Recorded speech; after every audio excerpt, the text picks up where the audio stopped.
Okay, well, welcome everyone. Those in the room, a very packed room today, and those people online to this meeting of the Cerebral Palsy APPG. And can I just, before we start, say that if people would like to use the hashtag, hashtag APPG ONCP, that would be great if you hadn't doing some tweets today at the meeting.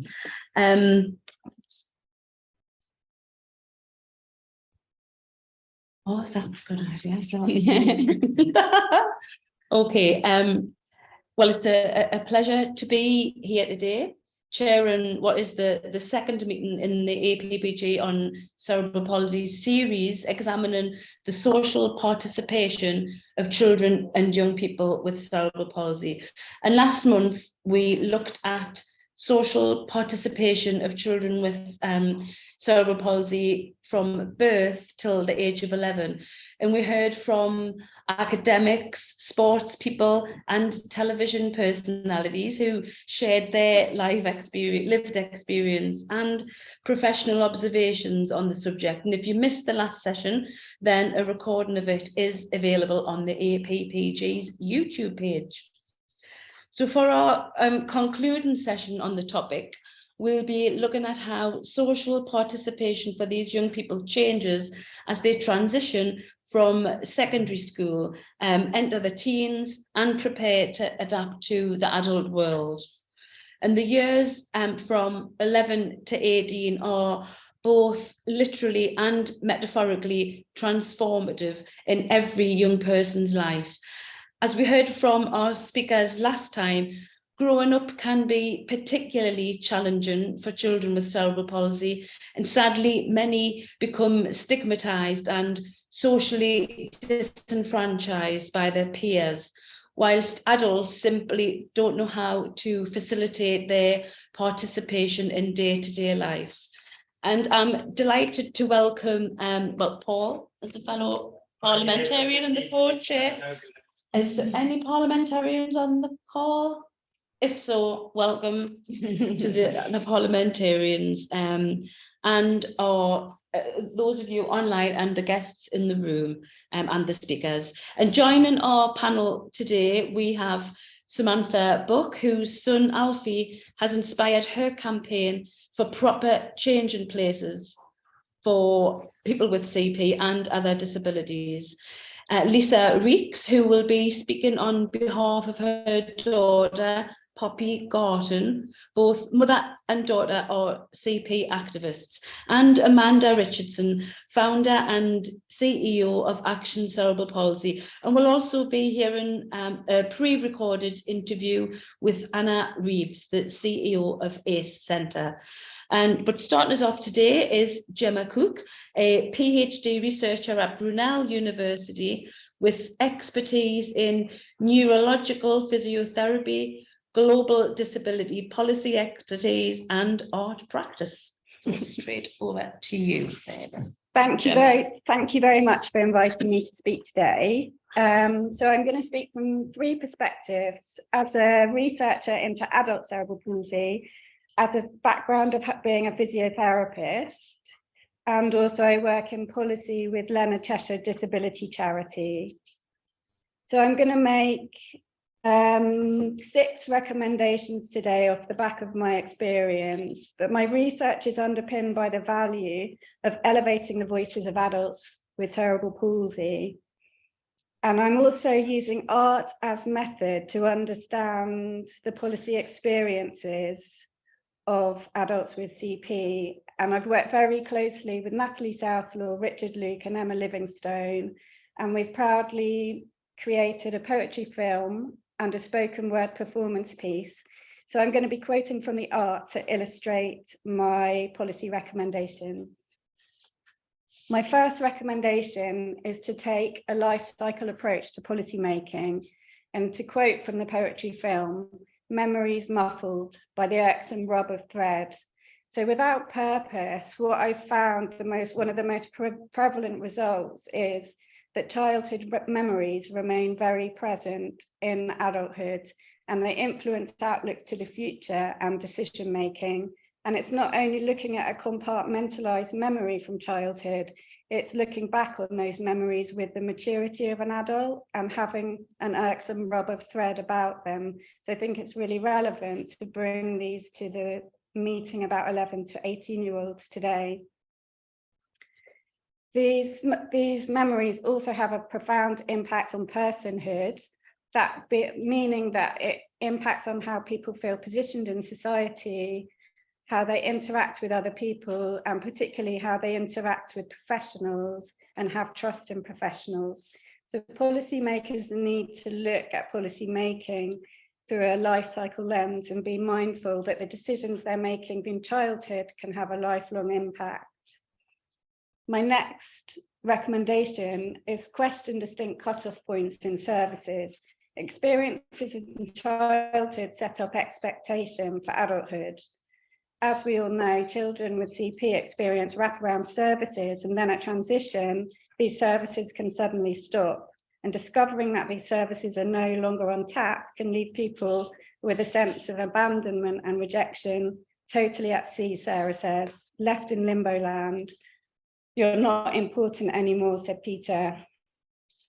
So policymakers need to be mindful of distinct transition points. In reality, these can happen at multiple and arbitrary times throughout people's lives. A distinct cutoff point at 18 often does not make sense to young people living with CP. To quote Maeve, at 18, 19, your case is closed, so to speak. That's very hard for your brain to sort of compute that. You're not cured. You still have the condition, but everybody's closed their book on you, basically. You're just pushed off a cliff. So this further underpins a need for uncomplicated lifelong services for people living with CP. My third recommendation is to make policy inclusive and try and avoid policies that lead to exclusion at all costs. As Richard Luke says, you never forget being othered.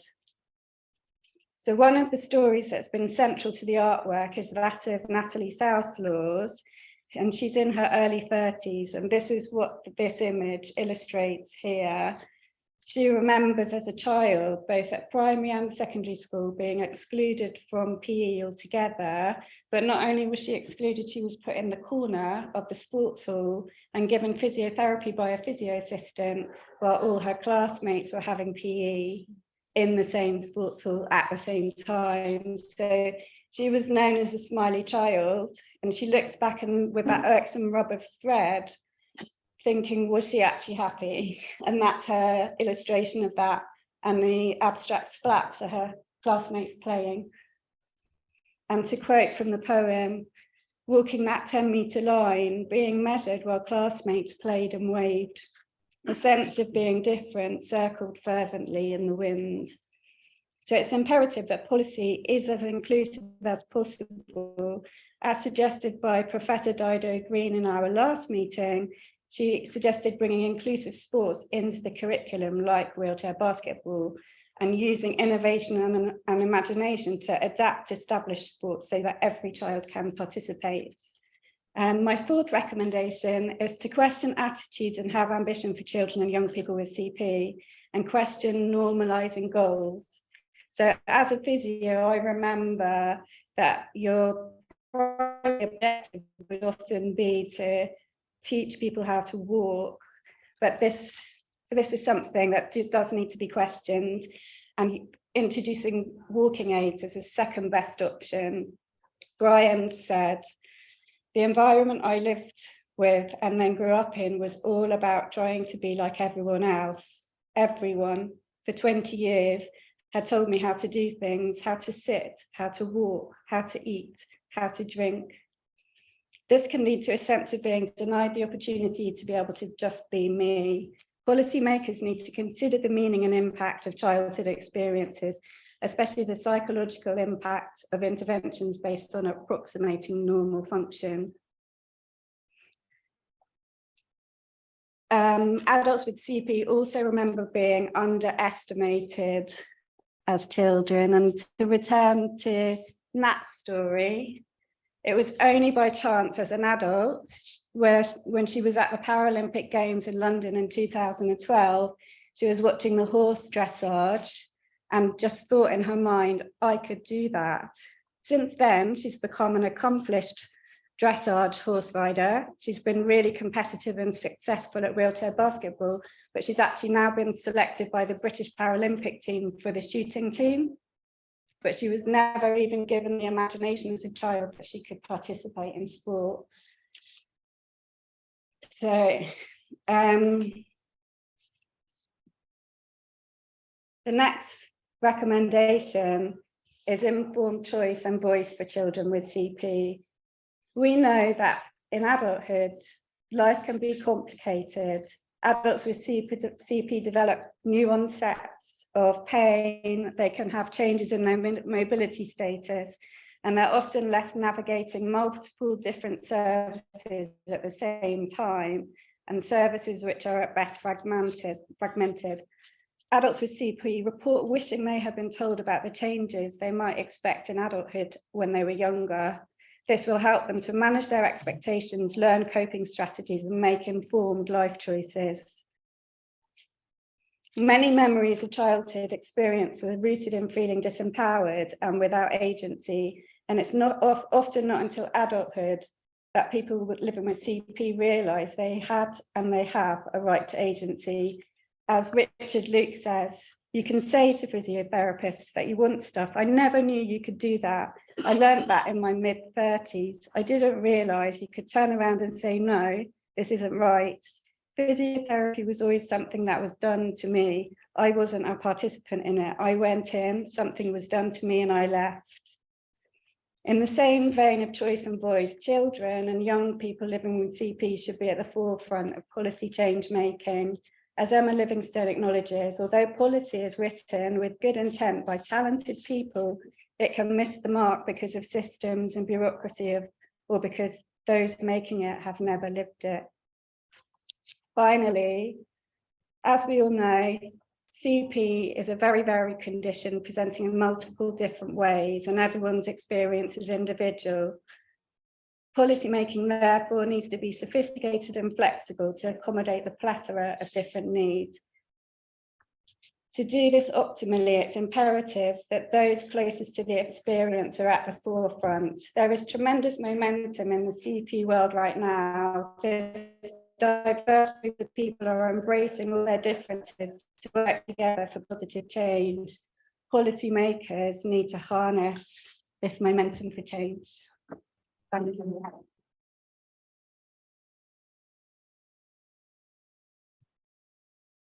Thank you, Gemma. That was very, very useful. Think of how good is it for them young people to have art as a way of being able to communicate their thoughts and that's beautiful art as well. It could replace this on the wall.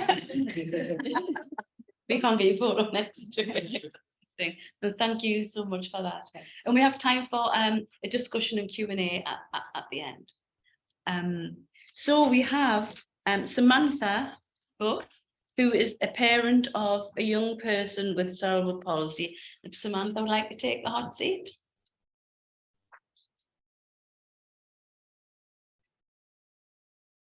Thank you. Thank you. My perspective is as the parent of child with cerebral palsy. My name is Samantha Buck. I'm married to Andrew and we have 3 children.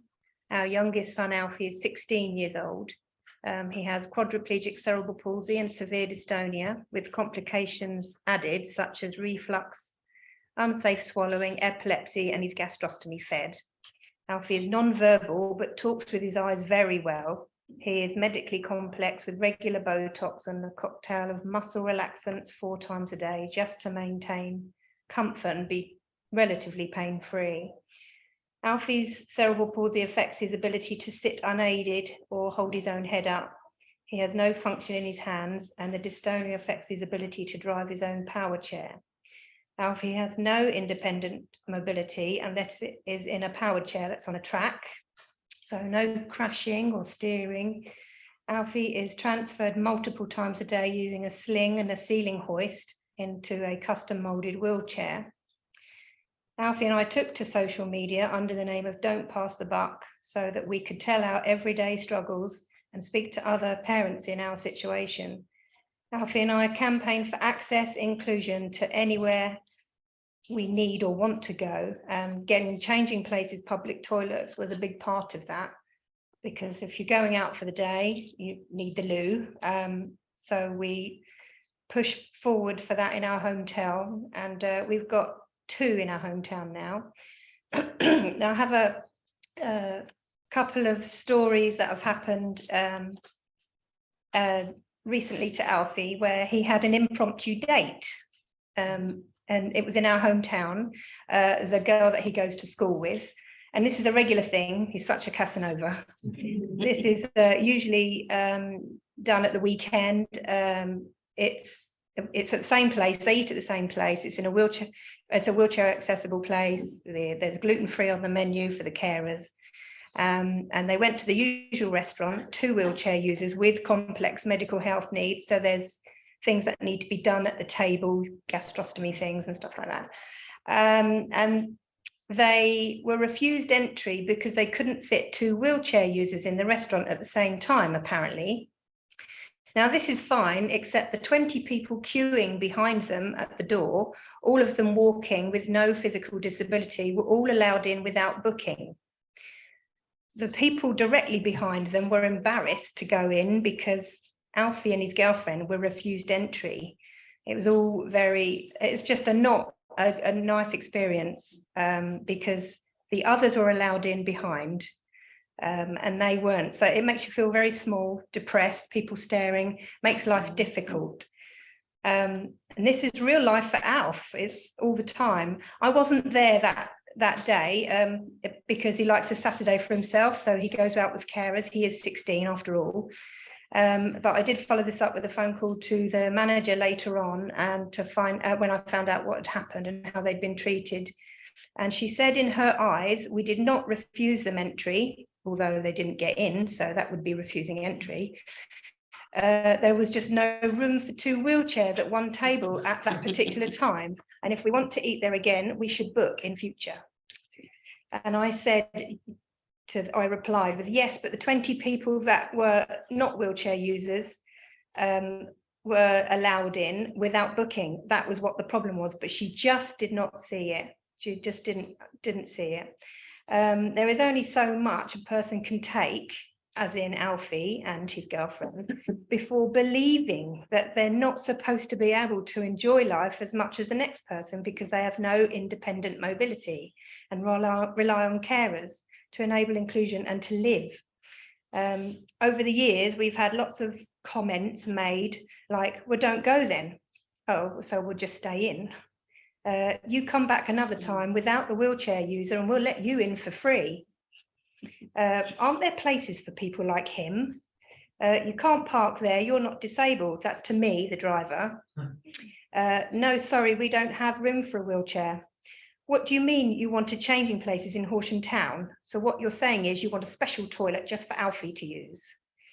There are lots of activity provisions supplied by Short Breaks West Sussex County Council for those without independent mobility. Look, there are 4 cafes, a bouncy castle and face painting listed.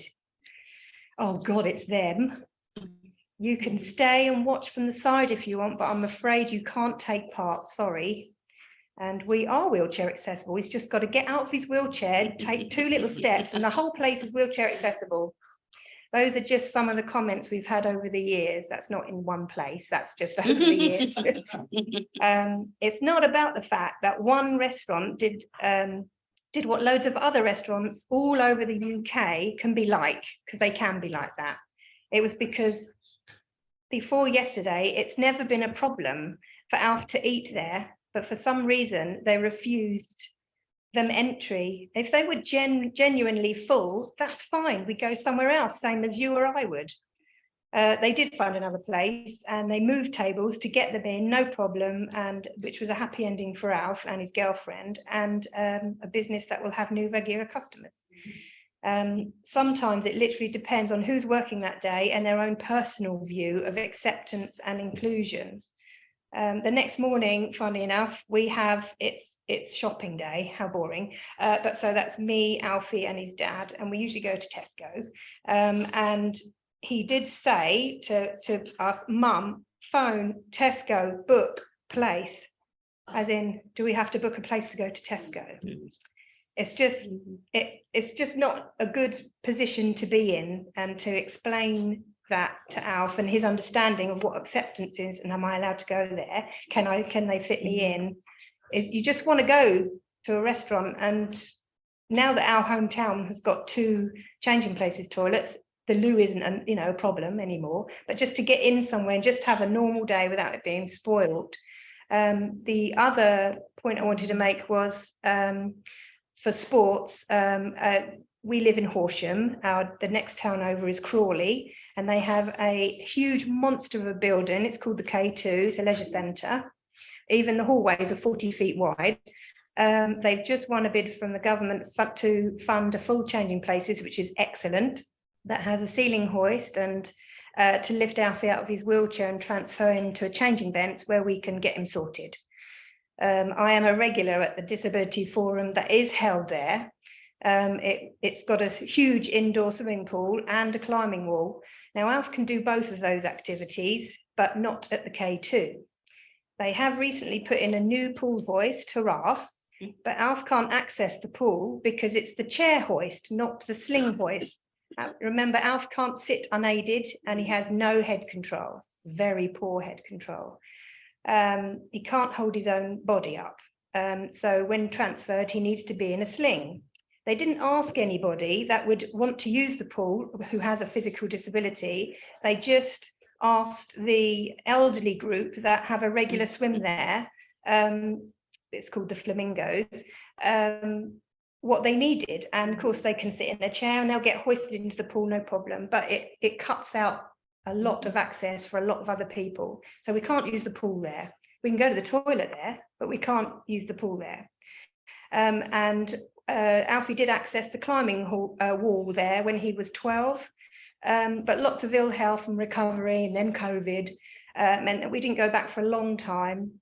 I know that last year the local disability charity Kangaroos, who have a lot of people without independent mobility that access that charity, and they use the climbing wall, and I saw pictures of it all over social media, how excellent it was. They have up to 19-year-olds that access that charity, so they had up to 19-year-olds doing it.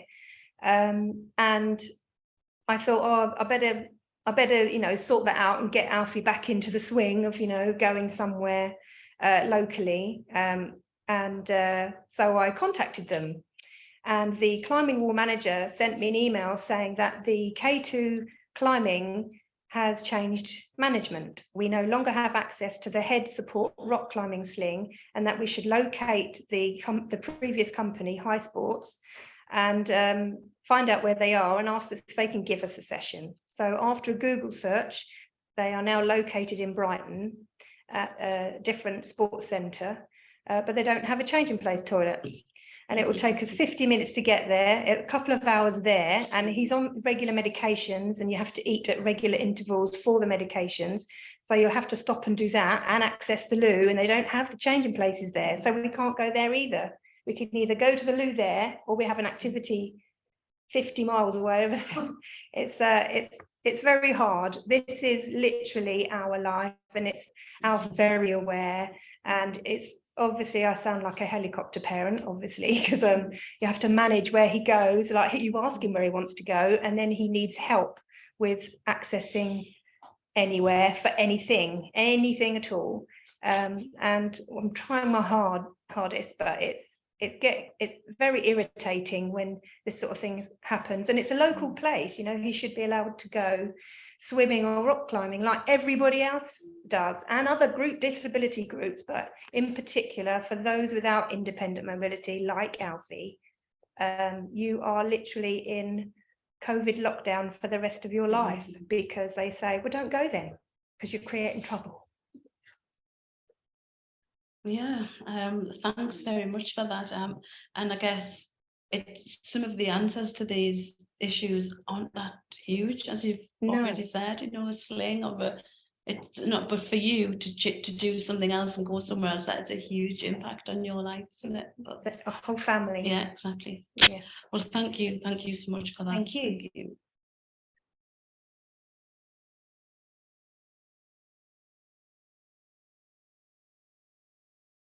No, Lisa is. Hello.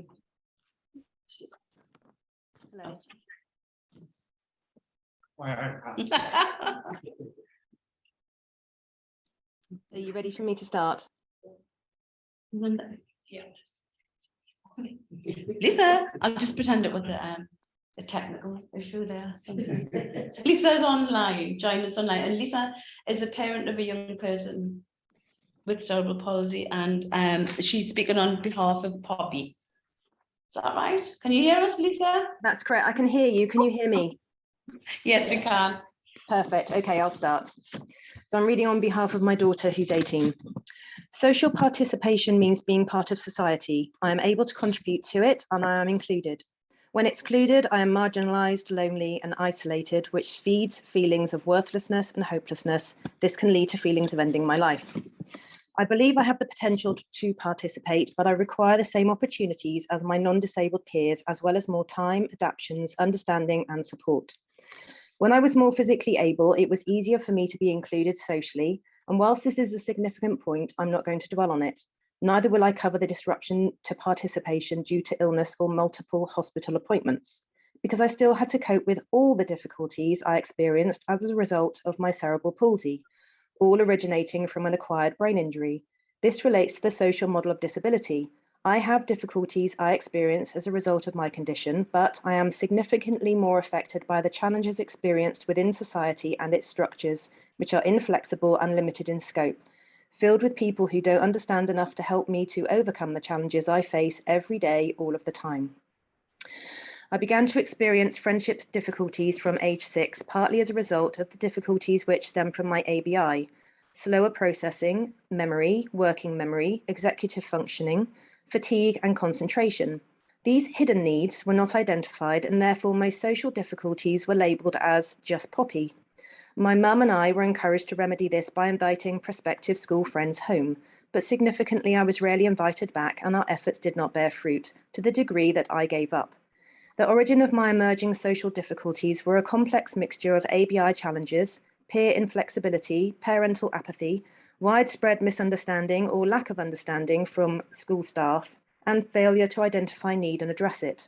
The systematic failure to adequately support and resource my emerging needs is a recurrent and enduring theme, one that ultimately squarely puts the responsibility on me to solve. As I progressed through primary and then on to secondary, the expectation and demand upon me increased. For instance, the need for a student to become an independent learner is a justification for withdrawing one-to-one student support.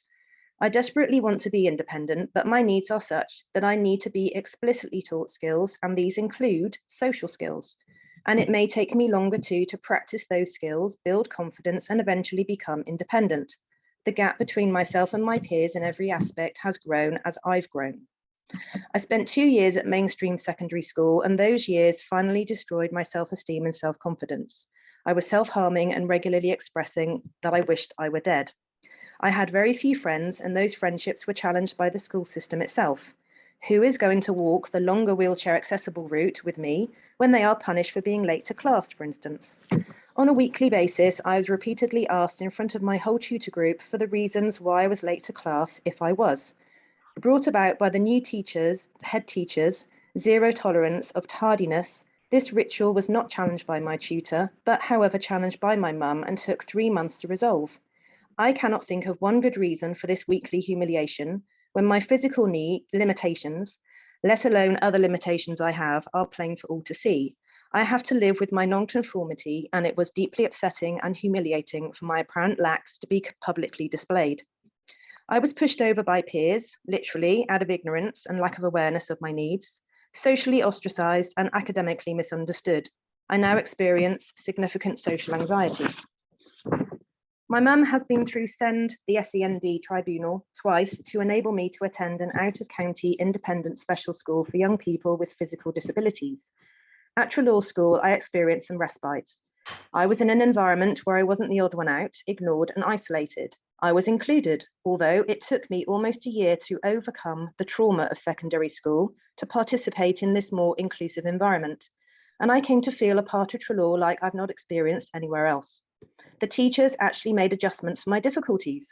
Don't get me wrong, I think a one-to-one tutor would have been the most ideal fit for my ABI learning needs, but the secondary teachers at Treloar really tried their best to accommodate my needs within the classroom environment. I only had 6 other classmates, and therefore our individual needs could more successfully be met. And I got to participate in sport. I wasn't just token included by holding the finishing line or cheering my classmates. I actually got to play boccia, table cricket, swim regularly in the school pool, and work out in the multi-gym with its adapted equipment.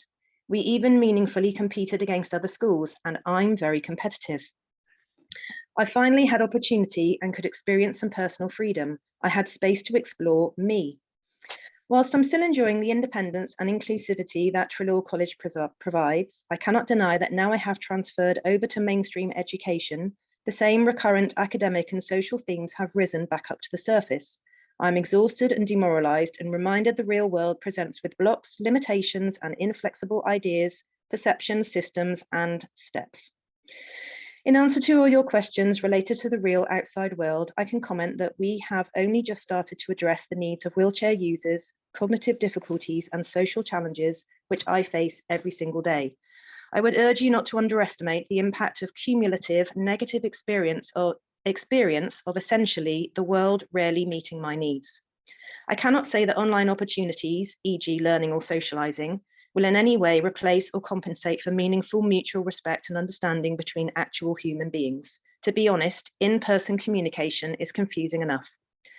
I have very normal aspirations. To work, I'd like to be an author, have a family and live as independently as possible. But consider this, since my home is not currently wheelchair accessible, I don't yet possess the capability to even leave my own home independently to socially participate. Thank you for this opportunity to share my views.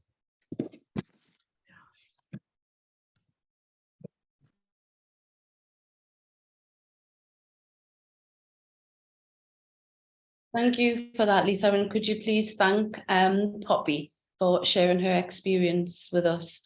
And I think, you know, near the end of that, I thought everything was going fine and it was a good ending, but then it seemed as if the real world's got in the way again. So best of luck with your future career being an author.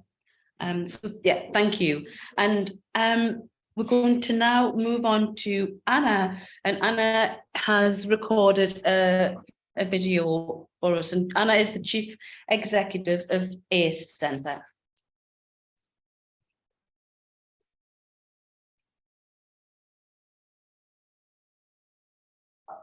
Hello, my name is Anna Reeves. I am the Chief Executive of ACE Centre, which is a national charity providing information and equipment management services for individuals, the families and professionals who support people.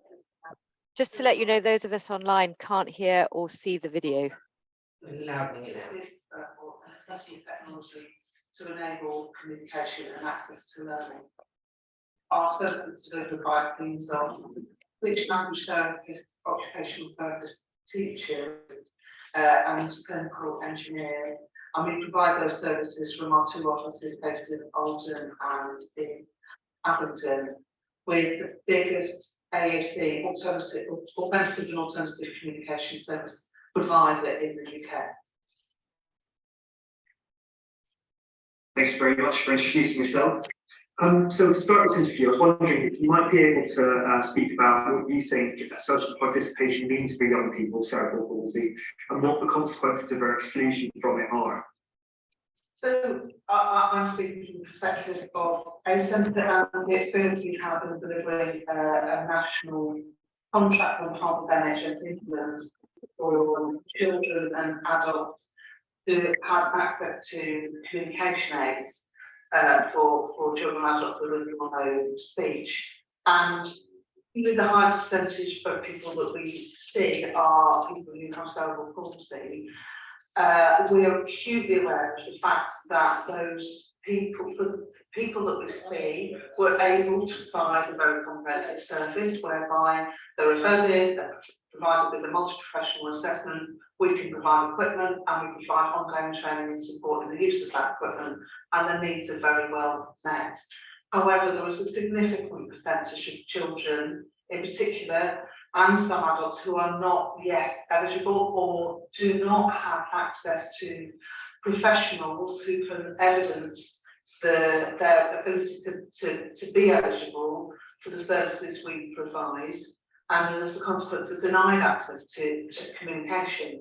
So social participation, in answer to your question, for me, communication is fundamental to that process, whether that be face-to-face communication or whether that be electronic communication in the form of literacy and access to technology and social media, which is a massive form of communication for many young people these days. My experience is that at this point in time, there is a significant number of children and young people who do not have their needs met to enable that to happen. Thank you. So I think you touched upon it there with what we can do to help young people with cerebral palsy access social participation. So I was wondering if you might be able to tell the APPG what you believe the main barriers to accessing social participation are for these young people. Of course. So there was often a misunderstanding that in the field of assistive technology and augmentative and alternative communication, i.e. that's powered or electronic or battery operated or paper-based systems to enable people to communicate rather than through verbal speech. Access to those resources is variable. There is often an assumption that the barrier is around an equipment budget. This is a valid point, that there are a notable lack of budgets across the country available for children and young people to get the equipment they need to be able to communicate. However, there is an even bigger barrier around the skills and knowledge of the workforce around children and young people with cerebral palsy to be able to identify that need, to be able to signpost to local expertise to support and meet that needs, and then to identify the most appropriate equipment as well to support them. So for me, one of the biggest barrier is the lack of skills and knowledge in the workforce.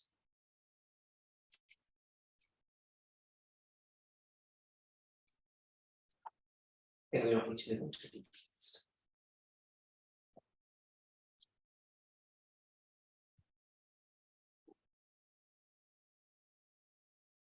Okay. We don't need the public bank. Probably can't, yeah, we'll bank up for the minutes. Thank Anna. And finally we have Amanda Richardson, who's the Chief Executive of Action Cerebral Palsy, who's going to be in the hot seat now.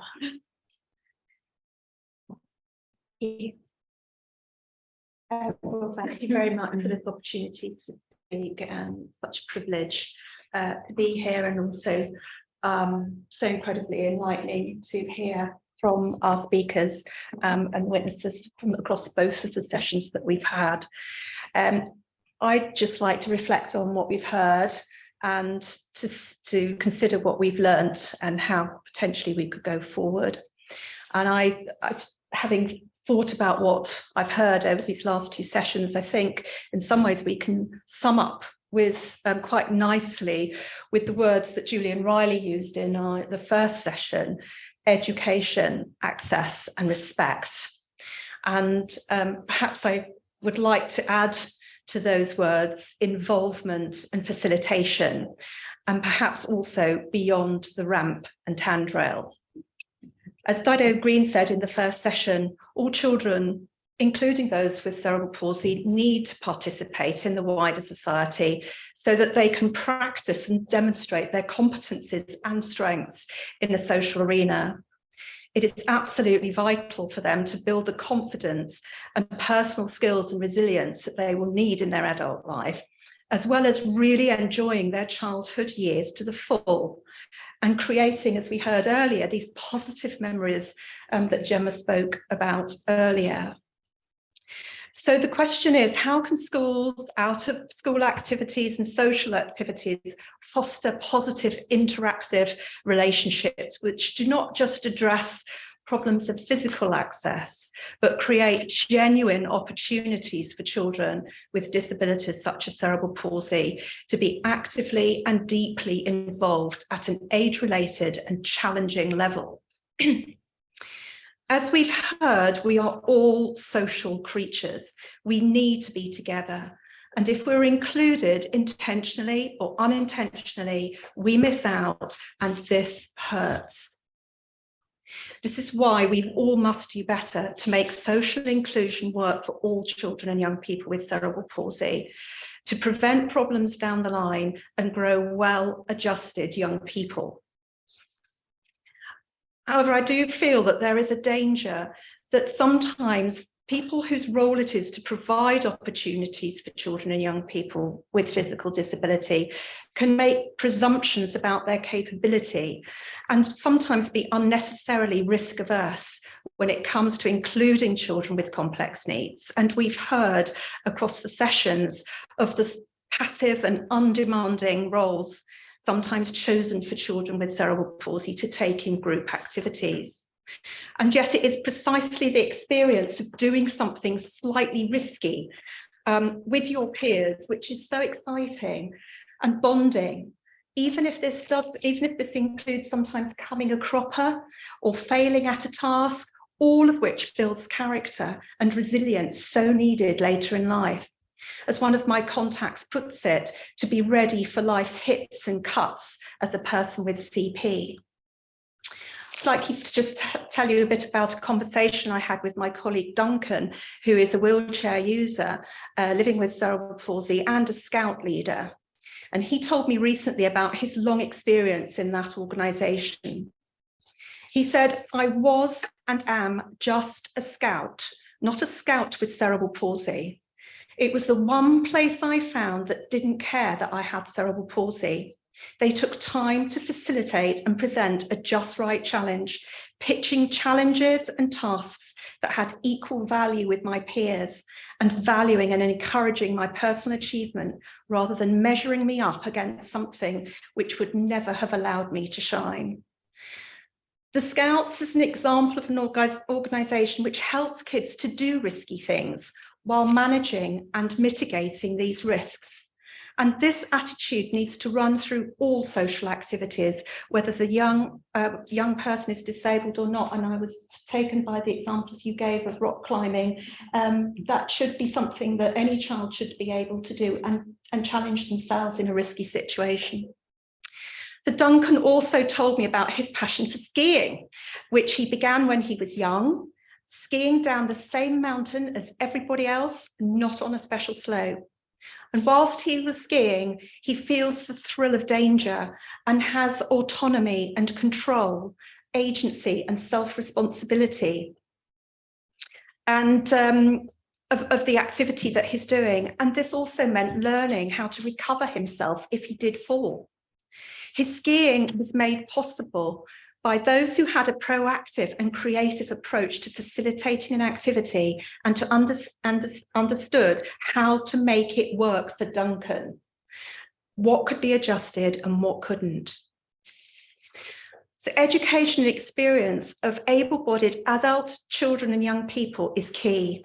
We must remove the stigma and embarrassment of approaching and engaging with a person with a disability, which still sometimes exists. I believe that from the earlier stage, children should be helped to see difference as a positive and recognise and seek what they have in common rather than what separates them. I've been told over the years that too often people with a disability, such as cerebral palsy, have a sense of subservience to others. the fear that the experience of peers may be compromised by including them in their activities. And I think we heard a little bit about that from our previous speaker. So all children and young people, I believe, must be helped to learn to get over that hump of embarrassment of talking to, communicating, or approaching a person with cerebral palsy, and to move from a position of anxiety and withdrawal to grasping the opportunity for a new friendship, shared experience, having fun and learning together. We've seen a very welcome increase in hearing children and young people learning sign language. Could we not also encourage them to learn how to be a communication partner with someone who uses AAC or, for example, an eye gaze device? And I think I totally agree with Anna that there is such a massive shortage of skills in the public in learning or being able to use those AAC devices. So to summarise, I think the key here is in creating activities and environments where peer-to-peer interaction on equal terms could happen with proactive and creative thought, planning and problem solving, and to not create or even tolerate the extra barriers, whether these be physical, systemic, cultural, or interactional. So for me, the policy and practice message is not just about physical access or inclusion. It's about an understanding of the holistic experience of people with cerebral palsy and the role that we all play in facilitating positive social participation and involvement in mixed environments so that everyone with the condition can thrive, be happy and reach their potential. Thank you, Amanda.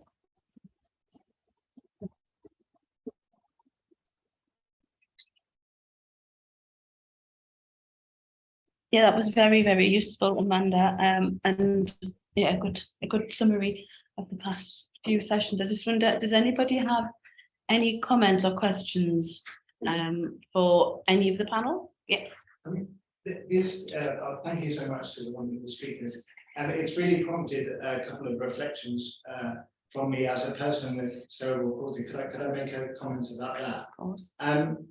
So, yeah, I was thinking back to my experience between 11 and 18.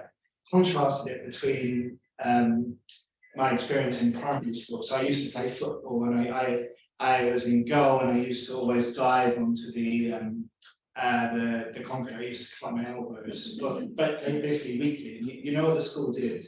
They just gave me elbow pads, so it was like marginally less dangerous. But when I got to secondary school, suddenly, because I think that there were stairs around the school and what have you, suddenly they gave me a full-time learning support assistant that would just follow me through the school, ostensibly carrying my bag, even though I've been doing that at primary school.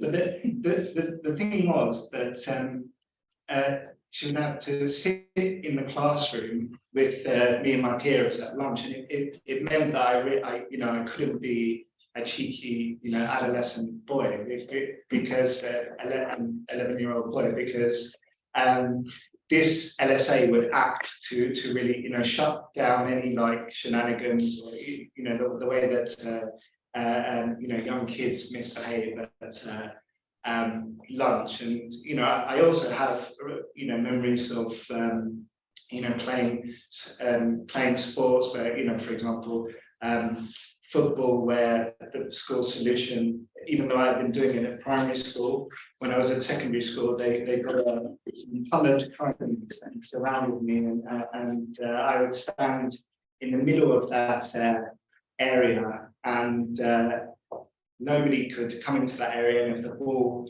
arrives at that area, then I would be able to kick it without being afraid of being pushed over. But it was all very strange to me, because I've been playing football in primary school, and I've been diving onto the concrete. And now here I was playing football on grass, and I had all these restrictions. So I really think it is about thinking about how schools can foster social participation. And I think as you said, that it's all about how there's too many people making ad hoc solutions, and I mean the restaurant thing is absolutely ridiculous, because 20 non-disabled people take up far more space than 2 wheelchairs. It's just and there is something about people being nervous and I think worried about interacting with people with disabilities, because they have no experience, and it does depend on who you're going to get. And I think if I had a different LSA at that time, then maybe she wouldn't have been so forthright about shutting down all of the rest of the boys' behaviours. And I think, as you said, Gemma, these experiences, these memories do stay with you, and that's why I'm able to share it so vividly today, because it suddenly came all rushing back. And I think we can reflect on how online participation in these hybrid events now that we have due to COVID, due to COVID and the changes caused, they do make things a bit more accessible. But I think also, as I think it was Poppy made the point, it's not a replacement, and we really need to make sure that the in-person landscape, the environment, is accessible and inclusive for young people with cerebral palsy. Thank you. Does anyone else would like to speak? We do have a couple of hands up online. If you want them. I've got hands up. Okay, we've got Rebecca's iPad. Yeah, that's me. I was just going to say that I agree entirely with what he's just said, because I went to an able-bodied school, and because my PE teacher couldn't cope with my disability, I then had somebody come and actually shadow me, and I hated it with a passion, because I was made to feel really, really different. And the other thing, I'd like to know other people think, because I hate the word when people say less able. I would prefer to be called disabled than less able, because I feel that less able means that I'm not trying and I'm being lazy, whereas disabled means there's a reason why I can't do it. I'd just like to know if anybody else has got any views, really. Yeah, I think that's a very important point, actually. Yeah. Thanks for that, Rebecca. We've also got Beth with her hand up. Over to you, Beth.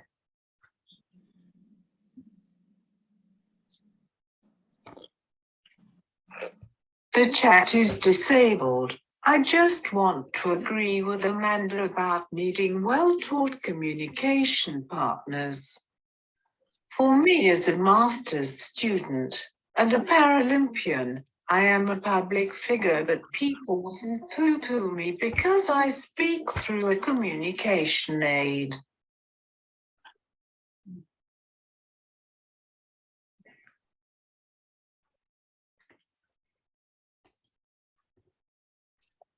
Thank you for that, Beth. And actually, I think it's one of the issues is actually about young people who have the speech and language difficulties. How do you include those? How do you include those people and those young people, well, adults as well, to socially participate when they have speech and language difficulties? I know my daughter, she didn't speak at all and would nod and use her eyes, but yeah, it was very difficult to actually find out what it is that she wanted to do. And there's also those issues you talked about, the restaurant. She would have probably just laughed her head off actually at the situation, but the siblings as well, it's those siblings has an impact on sisters and brothers as well, yeah, in really awkward situations like that, isn't it? And it probably stays with them as well throughout their life. Yeah. Yeah. Anybody else online? I've got Julian. Hi, thank you. I'm speaking on behalf of my daughter Orla, who's 18 and is a powered wheelchair user. I just wanted to thank echo Samantha and Lisa's talk about their experiences of living with their children. I still find it astonishing. I mean, the blindness and the deafness to the discrimination that goes on for young people with cerebral palsy is the day-to-day stuff is just shocking. But also, I think politically as well, I'm still shocked about the political deafness. I know we have this APPG, but this stuff has been known about for years, decades even. I'm still really shocked. But I would echo Samantha's, and I live in West Sussex, and Gillian Keegan is our local minister in Chichester, and she was the Minister for Care, and there's a lot I could say about that, but I won't, because I don't want to get involved in the politics too much. But West Sussex is particularly bad for wheelchair users. I do a lot of sailing. We live on the coast, and I've tried to set up sailability opportunities for my daughter. It's fine if you've got a spectrum condition, or if you've got Down syndrome, but if you're a powered wheelchair user, suddenly it becomes impossible. So there's very few opportunities for wheelchair users in our area, and this postcode lottery is really problematic. And I think we're still stuck in that kind of personal tragedy model of disability, where there's just this kind of, this, oh, it's their problem, we feel sorry for them, and so on and so forth. And I think educationally, yeah, I have to echo those experiences of actually those hidden disabilities get translated into something else. In my daughter's case, oh, she's got learning difficulties. She doesn't actually. She loves a challenge. She wants to be sociable. She wants to be out there with everybody else. But she's marginalized and lonely and not included. And that's just the kind of everyday experience of so many young people with cerebral palsy. And it's great to hear, these ideas about what's needed. But we've been hearing that for a long time. And I think for me, as a parent, what I'm watching, and I'm really concerned about, what's happening with the new kind of austerity that's coming out. I'm really concerned, because actually, for young people like my daughter, these opportunities for sport and participation help to mitigate their disabilities. And there's been this, for the last 3 years, the absence of care, the absence of opportunities because of the pandemic. And I realized that's something that was unforeseen, means that physically she's deteriorating. And actually what's happening is we're building in more problems in the future for these young people if we're not encouraging them or giving them, not even encouraging them, but they want to do it. There's no encouragement is needed. They want to be involved in sports and activities. And okay, bocce's great. I love bocce, and my daughter's brilliant at bocce, but that's just one little thing. We can't go swimming. There's nowhere. Can't even get a hydro pool locally. There's nowhere. There's hydro pools, but we're not allowed to use them. So it's that kind of bigger picture stuff where actually you've got this kind of combination of the day-to-day discriminations coupled with a lack of opportunities, and then you've got this discourse about, oh, we all need to do this, but the reality is so different. And I find it, and I'm concerned about the current situation, what's going to happen on Thursday when we get the budget. I'm not hopeful. I'm just not really hopeful at all. Yeah, thanks for that, Julian. I think there might be a few people in the room who agree with you, but I couldn't possibly. We could have asked Paul, but he can't. No, that's very useful. And I guess one of the reasons for having this group is that there's going to be reports written. We have reports from this meeting, and hopefully that will influence policy. And you're right, it has been happening for years and years and years, but with a bit of luck, all the evidence that has been collected from this group will change minds. And we have Paul, the member who's part of the government, so yeah, we'll get on to him. Thank you, Mary. Ben Sutcliffe from Caldwell Children. I just want to echo everybody's thanks for the speakers both this week and this meeting and the last meeting. At Caldwell Children, we're passionate about removing any barriers we can for children with cerebral palsy and other disabilities to be able to socially participate and participate in life more generally.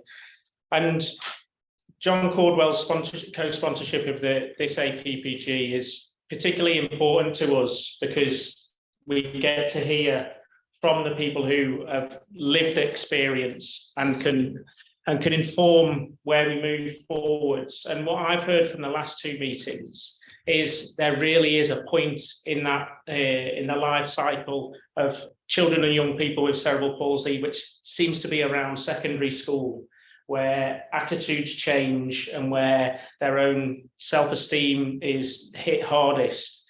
And the dreaded word seems to creep in. Nobody's mentioned it, but I heard what you were saying, where risk assessments start coming in and children and young people are starting to be seen as a risk, and then their lives are changed immeasurably because they're not seen as the same as their peers. Whereas it was Ellie Simpson last time talked about how in primary age and early years their uniqueness was celebrated, and how do we make that carry on into secondary and early adult life, and actually how are we assessing that children with cerebral palsy are having enough risk, not that they're a risk to other people, that they're exposed to enough risk. So I wonder whether that period in young people's lives is an area that we should have specific focus on, because from the evidence we've heard over the last two meetings, that's where a significant shift seems to take place. But thank you everybody for all your input over the last couple of meetings. Thanks for that. Thank you.